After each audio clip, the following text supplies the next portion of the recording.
Eu tenho uma dúvida, assim, a gente estava falando eu estava falando do espírito do time do Galo ontem, depois de ganhar, Galo, foi o último tema ali, depois de ganhar do São Paulo, eu acho que deu aquela baixada, assim, tipo, a gente sabe quando a gente passa por um grande susto, depois você não dá parece que baixa a adrenalina, você dá aquela respirada, aquela coisa.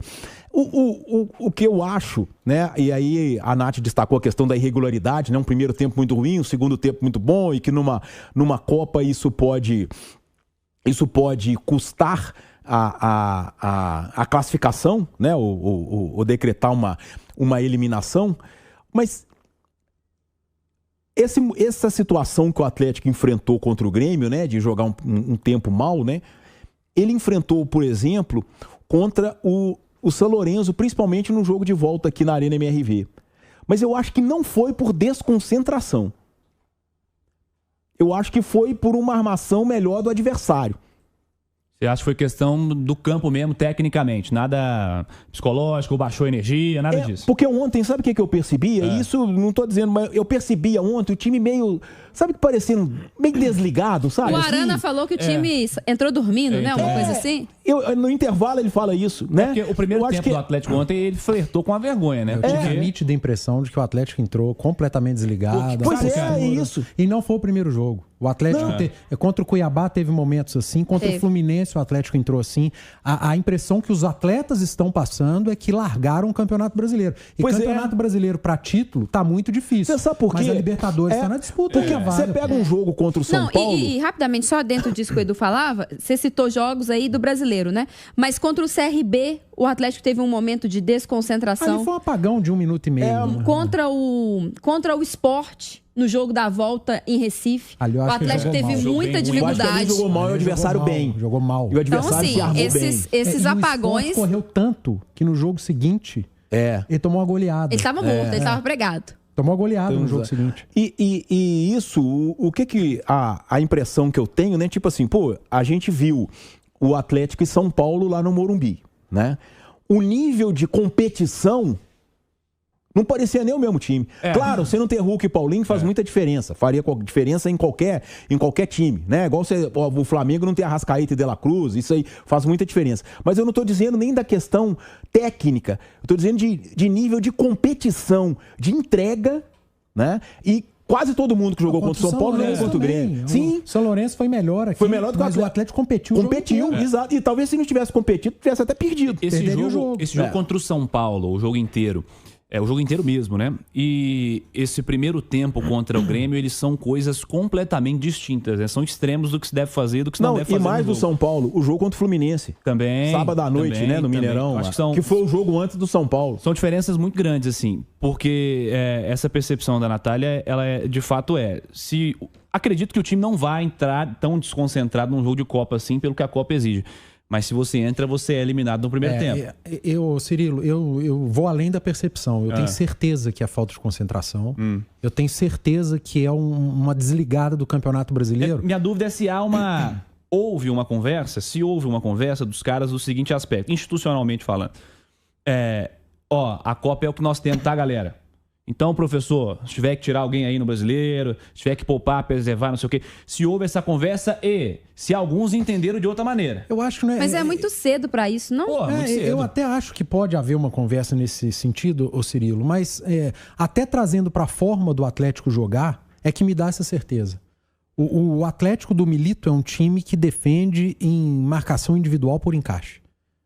Se o cara entra desligado, o time vai defender mal demais. E eu tenho muito... Pra mim tá muito claro que é isso. Os caras entraram desligados. Olha o jogo que o Otávio fez no Morumbi. Olha o jogo que o Otávio fez em Porto Alegre. Totalmente diferente. Se você pegar os números do Otávio em Porto Alegre, não existem números do Otávio em Porto Alegre. O Otávio perdeu todos os duelos no chão, todos os duelos no alto. O Otávio não fez um corte, não fez um desarme. Ele não tem números. As críticas não aparecem tão forte ao Otávio nesse jogo, como apareceram, por exemplo, ao Fausto, porque o Otávio faz uma temporada espetacular. É o tal do crédito, né? E tem. Mas o Otávio foi pior do que o Fausto Vera no jogo, em Porto Alegre. O Alan Franco, olha o jogo que o Alan Franco fez no Morumbi, olha o jogo que o Saraiva marcou o Lucas, individualmente. E olha o gol do Bright White em Porto Alegre. O Saravia olhando ele passar pelas costas, as costas do lateral, e entrar sozinho para fazer o gol. Então, um time que marca, tem uma marcação individual por encaixe, por perseguição em alguns jogadores. Se você entra relaxado, você fala, esse campeonato aqui não é aquele que a gente jogou no meio de semana e nem aquele que a gente vai jogar na volta da data FIFA. Na hora que o Lucas Moura, lá do Morumbi, passava do Saravia e ele parava com uma falta, ou que ele corria até morrer atrás do Lucas Moura, que o Alan Franco ia para cima de um dos volantes e corria até morrer no Morumbi, em Porto Alegre não foram. Não foi o Franco, não foi... O Alonso fez um jogo péssimo em Porto Alegre. O Otávio, um jogo péssimo. O Fausto Vera, um jogo péssimo. O Daverson, um jogo horroroso. É que o Daverson não jogou no Morumbi. Se tivesse jogado, talvez tivesse jogado muito mais. Então, para mim, tá muito claro e me traz uma certeza muito grande pelo que eu vejo e a maneira com a qual o Atlético joga, se defende, e a diferença que a gente tem visto tanto na Libertadores quanto na Copa do Brasil e nesses últimos jogos do Campeonato Brasileiro. Para mim, os caras largaram e eles não podem largar. Acho que fora questões de preferência, eu prefiro jogar com Cadu, você prefere jogar com o Daverson. Eu prefiro jogar com o Fausto Vera, você prefere jogar com o Alan Franco. Fora questões de preferência, de escolha, eu acho que houve um erro grave do Milito ontem e deixar o jogo ir pro intervalo com os mesmos caras que ele planificou o jogo dele. Porque quando o Gustavo Martins, aliás, o Gustavo Martins ontem... O zagueiro do Grêmio. Ele tava num dia ontem. Pelo amor de Deus, hein? Ele tentou dar um chapéu de canela. Ele dominou mal, depois ele tentou dar um chapéu, a bola pegou na canela, e aí ele fez a falta no Daverson e foi merecidamente expulso ainda no primeiro tempo, aos 20 minutos. Quando você começa um jogo com, na essência, 3 volantes, né? Pode falar que as funções são diferentes, mas na essência, 3 caras mais defensivos do que ofensivos? Na verdade, eram 4 volantes, só 2 eram volantes no jogo. Mas só característica. Vera e Otávio. O Alan Franco não era volante e o Batalha não era volante. Mas quando você pega ali na sua planificação de jogo, você tem ali caras que na essência são mais defensores do que... Se você tem 3, ofensivos, não tá fazendo papel de volante, você tira um que tá fazendo, traz esse que não tá fazendo e põe um atacante. Ele esperou o jogo se desenvolver da maneira que estava se desenvolvendo, chegou ao intervalo com 2-0 contra e o Atlético com a mesma formação inicial e o Grêmio sem fazer alteração, né? O Renato foi do jeito que... Foi baixou o Vila Sante, né? Baixou o vídeo assim. Enfim, do mesmo jeito. Então, acho que assim, aí nesse momento, acho que a crítica ao Milito ontem talvez seja essa, né? Isso. De não entender o que o jogo estava exigindo dele e deixar do mesmo jeito que ele começou o jogo, sendo que o jogo não estava do mesmo jeito. Eu acho que ele não errou na escalação. Pelo menos eu não vou ser incoerente com o que eu falei na turma do bate-bola, lembra? Sim. A troca é porque naquela ocasião o Hulk não estava vetado. Não estava ainda. Então eu falei, eu acho, e se eu fosse o Milito, eu mandaria a campo Otávio e Vera com Franco e adiantaria o Bernard. Foi exatamente o que ele fez para jogar com o Hulk. Porque eu não vejo Hulk e Daverson. Só o que Paulinho o Hulk já estava fora. Isso. O Hulk não viajou, entrou o Daverson. Então, eu entendo a escalação dele. Mas eu concordo 100% com você, cara. Faltou ali coragem. E tem uma questão, né? Porque assim, eu também disse no apito final, em outras oportunidades, até na turma do bate-bola também no sábado, que a escalação seria exatamente o que eu faria. Eu faria exatamente o que o Milito fez. Até porque eu acho que, para além da questão do jogo da característica, eu acho que o Bernard merecia a chance de jogar com um posicionamento um pouquinho diferente do que ele vinha executando. E aconteceu. E o Bernard recebeu ontem bolas, em especial a que ele manda na trave, em que ele recebeu de progressão para o gol, de frente para o gol. Como eu acho que ele tem que receber mais bolas, né? Futebol é curioso, né? Que se o Bernard tivesse feito aquele gol, talvez não estivéssemos falando isso aqui agora, né? Pois é. Mas assim, o assunto Bernard, inclusive, ele é extenso, né? Porque tem rendido. Mas assim, eu faria exatamente o que o Milito fez. Só que seria Bernard e Hulk. Como o Hulk não viajou entre Daverson e Cadu, eu também optaria pelo Daverson. Então eu acho que adiantar o Bernard, além da questão da característica, da qualidade, era dar a ele uma oportunidade de jogar num posicionamento diferente e ver o que acontecia, se ele poderia render mais. Mas aí, quando ele... eu até notei aqui a cronologia do jogo para que eu não me perdesse. O Grêmio teve o jogador expulso aos 19. O primeiro gol do Grêmio sai aos 31. Então, o Atlético teve aí cerca de 12 minutos de bola rolando em que ele tinha a superioridade numérica. E nesses 12 minutos, ele não conseguiu ser o dono da bola. Porque quando você tem um meio-campo mais povoado e ainda por cima o seu adversário perde um homem, qual que é a tendência? O que se imagina? É um Atlético que vai ter a posse, que vai girar a bola, que vai reter a bola lá na frente. E o que o Atlético fez foi justamente o contrário.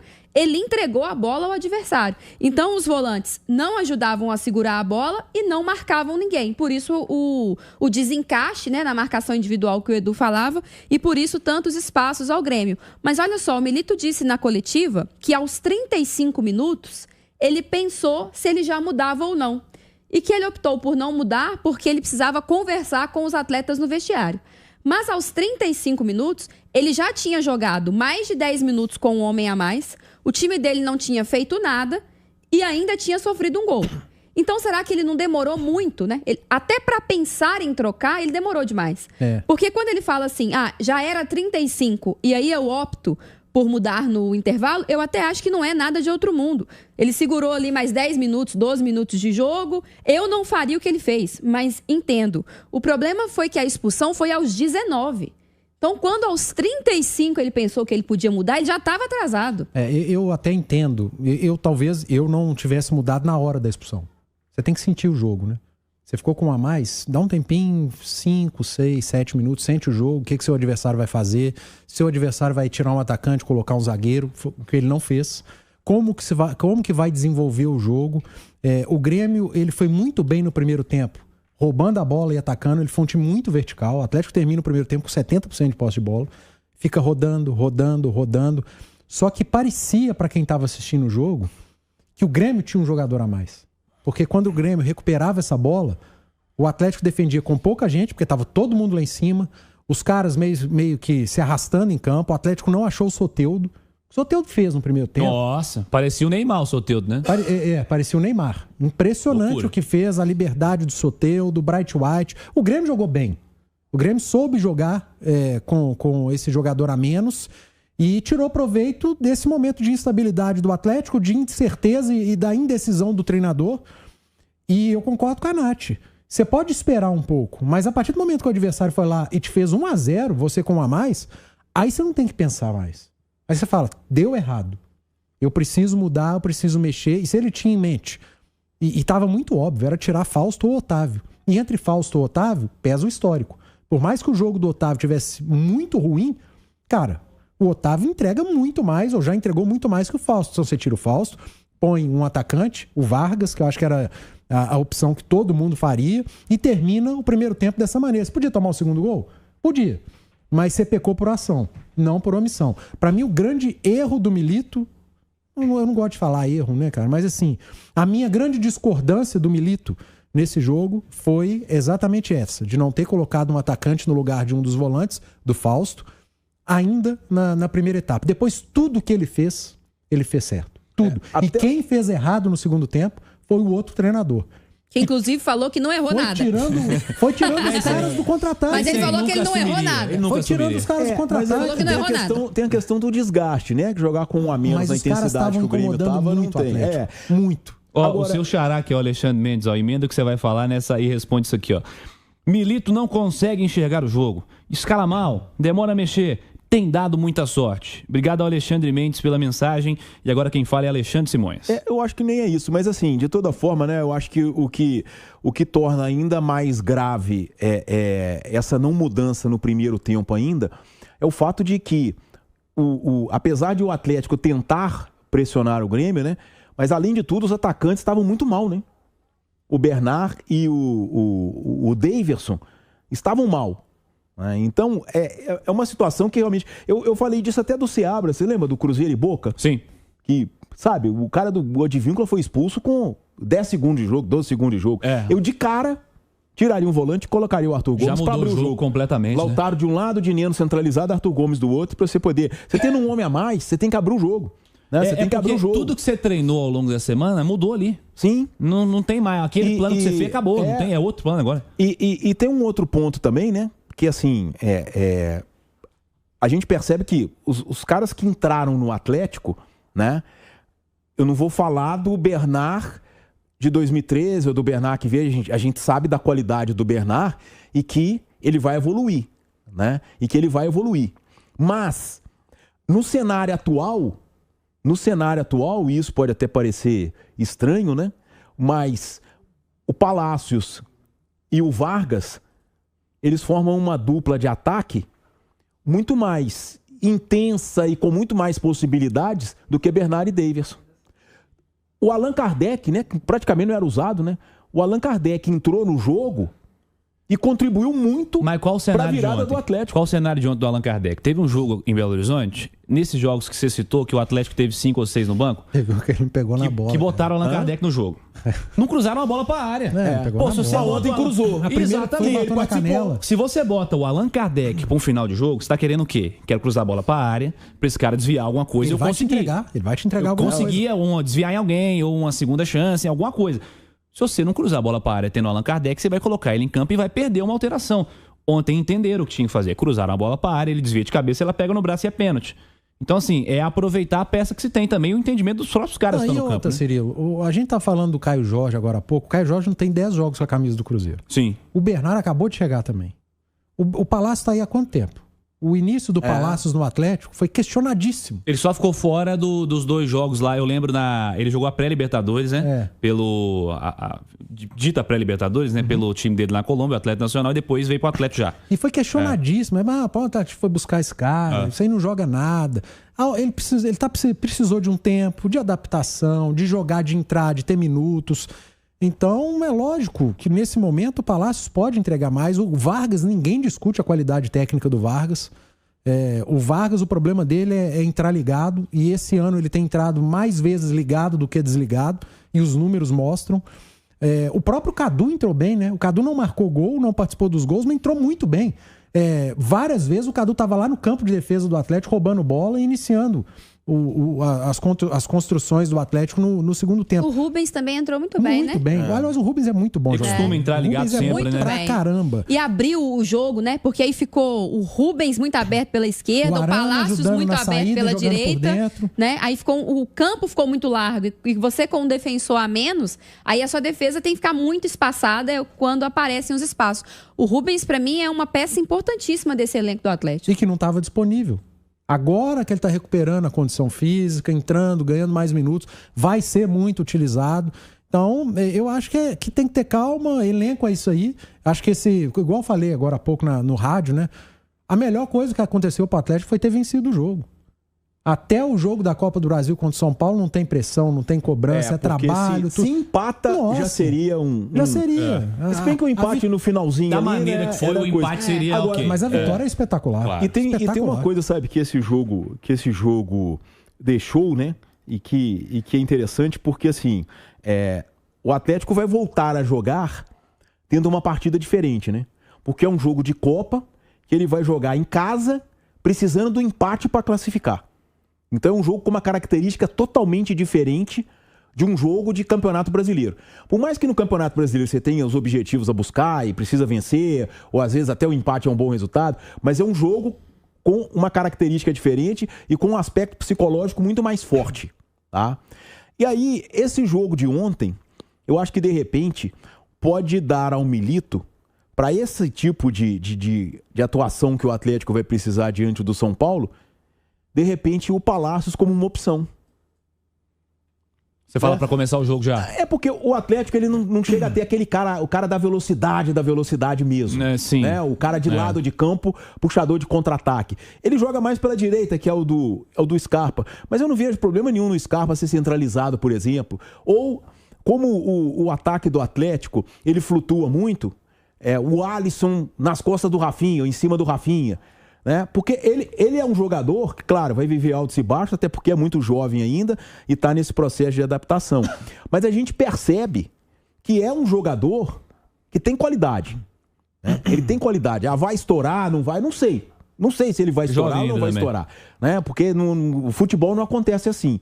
Mas, de toda forma, a gente percebe que é um jogador que tem uma qualidade. E mais do que ter qualidade, né? A gente percebe, por mais que em alguns momentos possa ser até lenta, um processo de evolução dele. Um processo de evolução. E isso que é importante, né? No jogador que chega de outro país, muito jovem ainda, com toda uma carga, uma promessa. E não é fácil você pensar que o menino, por mais que seja o Atlético Nacional, que é um grande clube da Colômbia, já foi 2 vezes campeão da Copa Libertadores, mas não é fácil, de repente, o cara chegar e começar a jogar no time que tem o Hulk, uma outra cultura, né, gente? Que tem o Gustavo Scarpa, que tem o Bernard, que tem o Paulinho, sabe? É uma coisa é um pouco diferente, né? Mas hoje é um Palácios muito melhor. Sim, do que quando chegou, pois é. E o que o Simões falou é uma opção, cara. Que o Milito está tendo a condição de ter agora, com mais minutos do Palácio, de trazer o Scarpa para jogar por dentro. Aliás, o Scarpa tem números espetaculares na temporada jogando por fora. Mas todo mundo sabe da capacidade do Scarpa de jogar por dentro. Você pode, num momento ruim do Bernard, tirar o Bernard, traz o Scarpa para jogar por dentro e abre o Palácio na direita. Arana pela esquerda, Palácio na direita. O São Paulo vai ter que ir para cima, né? Eu acho que a tendência é que o São Paulo pressione em algum momento. O São Paulo vai ter que falar, agora ou nunca. Pela característica do treinador, deve ser desde a saída de bola, né? Os dois treinadores têm essa característica. Vai ser um jogo bem interessante na quarta da semana que vem. Na quinta? Na quinta. Eu quero entrar nesse tema, inclusive. Senhora partida do Batalha.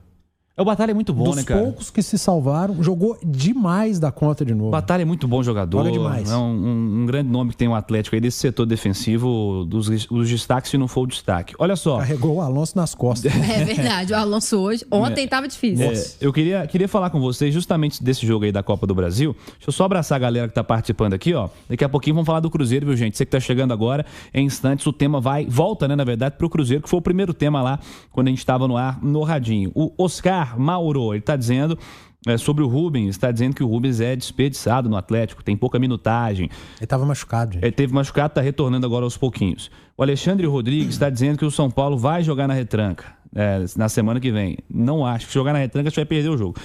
Pedro Cardoso está participando, ele está comentando aqui algumas escolhas, está falando aqui do Fausto Vera, está falando do Batalha, enfim. E o Renzo Ribeiro está dizendo... Não é o Saravia, não.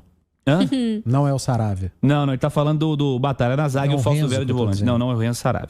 O Renzo, que é o Ribeiro, ele está dizendo que para ele o erro maior tá com jogadores, que o primeiro tempo foi vergonhoso. Falando um pouquinho de postura, né, que a gente falou agora. Obrigado a você que tá participando. Participe também, deixa o like aí, que é muito importante para todos nós. É porque não foi o primeiro, né? Não foi. A sequência de jogos com postura esquisita no Campeonato Brasileiro tá chamando atenção. Definitivamente. Eu queria a opinião de vocês, pra gente fechar o tema Atlético, para a manchete do Cláudio hoje na turma do bate-bola, de que os jogadores e o treinador vão ter voz na definição do estádio para a Copa do Brasil. Contexto para quem está chegando agora e não viu a notícia. O Atlético está num período de recuperação de gramado da Arena MRV. Enquanto isso, o Mineirão teve uma sequência importante de jogos agora, inclusive ontem, reclamações do Marlon, o João Marcelo falou também, né, sobre gramado. O Mineirão teve uma sequência de 4 jogos em 10 dias, que é importante citar, e nesse clima que nós estamos vivendo em Belo Horizonte, insalubre, também interfere, claro. E, além disso, tem show no Mineirão fim de semana e é um show de gramado. Isso que eu ia perguntar. É dia 7. Dia 7 tem um show grande no gramado do Mineirão, 5 dias antes do Atlético de São Paulo. É importante dizer que no Mineirão, a montagem de palco, ela fica do lado de fora de onde se joga futebol, né? Mas o gramado inteiro ele é preservado ali, mas todo mundo pisa em cima, mesmo com aqueles tablados que são montados. É algo que interfere também. Mas é tipo assim, quase que monta o show é 9 horas da noite, né, de sábado. Então monta no sábado e já tira no domingo. Desmonta segunda-feira, provavelmente tá livre ali. Não, o gramado no domingo mesmo já está. Agora, a gente teve um jogo recente do Cruzeiro, depois, qual foi o último show do Mineirão? Depois de um show no Mineirão, cara, e o gramado não estava ruim. Eu acho que foi um DVD sertanejo aí que teve, é por isso que eu tô falando assim. Não estava ruim. Há diferenças em montagem de gramado e em estádios, né? Quando você consegue montar o gramado na parte de fora de onde se joga futebol, preserva-se um pouco mais, é o que o Mineirão tem. Sim, porque o palco é o mais... O palco é o mais pesado, você bota aquela estrutura. E não é um show de muito impacto de público, né? Caetano Veloso e ninguém vai pular muito, né? Não, acho que não, né? Não é um show de rock, né? Um axé, ninguém vai pular muito, não. Mas, como é que vocês encaram essa história de que os caras vão ter voz, que eles vão ser ouvidos, e nessa escolha de gramado aí pra semana que vem? O que você acha, hein? Cirilo, sabe o que eu acho, assim? Ninguém depende mais do gramado do que o jogador, tá? E a gente tava fazendo um desenho do jogo aqui, né? Pelo menos ele deve começar com o Atlético contando com o São Paulo tendo uma postura mais ofensiva, porque o São Paulo precisa vencer, tá? Então, diante disso, a gente imagina que o Atlético possa ter, né, um pouco mais de espaço para trabalhar essa bola. E a gente se recorda que foi no jogo contra o Cuiabá. Foi o jogo contra o Cuiabá que o Atlético empatou? Foi antes do São Lourenço, Sim. não foi? Sim. E depois no próprio jogo contra o São Lourenço, né? Que os jogadores disseram que o gramado atrapalhou muito essa questão da troca de bola. Eu não lembro se foi o Bernard, quem que foi. Todos que disse criticaram, os do Cuiabá também. E que pra eles era difícil assim, porque acaba que quanto mais técnica o jogador tem, mais o gramado influencia na produção dele. Olha o jogo do Morumbi, gente. Vamos sair do universo nosso aqui. Vamos pegar ontem o primeiro gol do Fluminense. Como é que o Ganso toca a bola pro Cauã Elias? A bola vem pro Ganso lá de trás, ele dá um toquezinho de primeira e bota o Cauã Elias em condição de driblar o zagueiro. Se a bola sobe antes dele fazer a jogada... Exatamente, é isso aí. A conclusão seria completamente diferente. Pro Scarpa, pro Paulinho, pro Hulk, pro Bernard, pro Vargas, isso... pro Arana, isso faz muita diferença. Por quê? Como são jogadores de uma técnica mais apurada, de um raciocínio mais rápido, né? A qualidade do gramado, ela interfere muito no jogo deles. Do drible, do domínio, do toque de primeira, do 1-2, entendeu? Então eu acho que essa decisão, né, de os jogadores terem voz, eu acho que ela é muito interessante justamente por isso, né? Porque se jogar e jogar mal, e aí não classificar, a culpa vem em quem? Definitivamente, né? Comissão e atletas. Jogador e comissão. O que você acha, Natália? E aí se jogar e não classificar e perder, jogar mal, jogando mal, né? Porque não classificar depende de um monte de circunstâncias. O São Paulo é muito forte do também. outro lado tem um adversário muito qualificado. São Paulo perdeu o primeiro jogo sendo melhor que o Atlético. Né? Então, assim, não classificar depende de muitas questões. Não depende só do Atlético, né? Mas vamos colocar aqui um cenário em que o Atlético jogue mal. Né, tenha oportunidades, desperdice oportunidades, não consiga se impor, enfim. Aí também não tem a desculpa do gramado, né? Porque é sempre muito confortável também. Até acho que os jogadores do Atlético, eles têm sido muito justos com essa questão do gramado, porque eles reclamaram quando ele estava ruim nas vitórias e nas derrotas. O gramado foi pauta em todos os jogos. Jogos em que o Atlético venceu, jogos em que o Atlético perdeu, jogos em que o Atlético foi melhor ou inferior ao adversário. Sempre o gramado estava lá, porque ele vem já de uma sequência de jogos com uma condição ruim. E por outro lado, o Atlético jogou mal em gramado bom e em gramado ruim também, né? Pois é. Então, acho que a participação dos atletas nessa decisão parte também de tirar aí uma muleta. O gramado não vai ser muleta, porque vocês optaram. Se optar jogar na Arena MRV e o gramado não estiver 100%, foi uma escolha. Se optar jogar no Mineirão com o gramado mais próximo do 100%, a gente imagina num cenário assim por causa do show, mais próximo do 100%, também foi uma escolha deles. E se eles não souberem aproveitar essa condição, cai na conta deles também. Eu acho que é interessante, eu acho que é necessário, até porque os atletas se tornaram protagonistas nessa questão do gramado, porque eles reclamaram, né? Eles poderiam ter se omitido, fingido que estava tudo bem, não citado o gramado, mas eles citaram o gramado. Então, acho que é uma decisão interessante do Atlético dar voz a eles, os profissionais, é quem está ali, é quem também se encontra em situação de risco, né? Em jogar em gramado ruim, com o risco de se machucar, a exposição a uma lesão. Então, acho que é importante que eles sejam ouvidos. Agora, depende muito da estratégia também do Atlético, né? Se vai segurar mais o jogo, se vai um jogo mais aberto. Quanto mais aberto o jogo e quanto mais possibilidade de trabalho com a bola para o Atlético, melhor tem que ser o gramado. Aí você pode pensar, não, o Atlético pode tentar se segurar ao máximo, e aí talvez, se o gramado da Arena MRV ainda não estiver próximo do 100%, mas estiver melhor do que já foi visto ultimamente, talvez seja o suficiente para essa estratégia do Atlético. Mas se eu estivesse na condição de escolher, eu sempre optaria pelo melhor piso. Como que você escolhe o Mineirão? É isso que eu ia falar você agora. Vai ter show. Sabe por quê? Em quais condições você o gramado... escolhe as cegas, né? Em quais condições o gramado do Mineirão vai se apresentar na segunda-feira? Porque assim, você vai lá na quinta. Nossa, tá um tapete. Aí tem show no final de semana. Aí você escolheu o Mineirão, marcou, CBF, é o Mineirão. Aí na segunda-feira amanhece aquela porcaria, gramado todo queimado, cheio de buraco. Imagino. Parafuso, igual o Everson achou lá uma vez. Beleza, é uma escolha difícil. A Arena o que a MRV, gente espera é que a Arena tenha tido tempo suficiente para apresentar um gramado legal, né? A Arena vai ser uma escolha mais certa. Os caras vão ver e falar, não, aqui não tem condição. Ou então fazem um treino, o estádio é do Atlético, pode chegar lá e querer treinar, eu vou treinar aqui pra ver. E durante o treino os caras falam, nossa, tá bom pra caramba, não vai ter show aqui, até o dia do jogo a chance de estar melhor é ainda maior. Ou então os dois estão ruins e você lembra do Juvenal, né? Arapuca. Essa ideia do treino lá é muito boa, inclusive, né? Pensa na Arena Independência aí também. Arapuca. Pra quem não se lembra, o Atlético jogou contra 2013. O São Paulo em 2013 na Arena Independência e o finado Juvenal Juventus, né? Essa é uma arapuca. Ele disse que era uma arapuca a Arena Independência. Eu tô te falando que depende da estratégia. Eu acho que a escolha do Mineirão ela é a mais difícil de todas, não hoje. Mas lá perto, qual do show que vai ter, cara? E essa ideia do treino é muito boa, né? Porque aí você deixa os atletas... você deixa os atletas sentirem, né? Não só olharem, porque às vezes também o visual engana, né? Igual ontem. Eu cheguei lá no Mineirão, eu olhei assim e falei, tá meio queimadinho em alguns lugares, porque não chove em Belo Horizonte há 136 dias, é natural, né? Por mais que o gramado seja irrigado e tudo mais, é diferente, tá muito seco, tá muito calor. Aí eu dei uma olhadinha assim e falei, tá meio queimadinho aqui, mas... aparentemente bom. E os atletas reclamaram mais do que eu imaginava, enquanto leiga ali, de não ter pisado, de não ter jogado naquela condição. Até porque quando eu joguei lá no Mineirão estava um tapete. O que não privilegiou o meu futebol, o que não fez diferença para o meu futebol. Mas posso dizer que já estive lá. Então, assim, o visual às vezes engana, né? Essa possibilidade de treinar, de sentir. O Atlético é dono da casa, ele pode treinar lá o dia que ele quiser.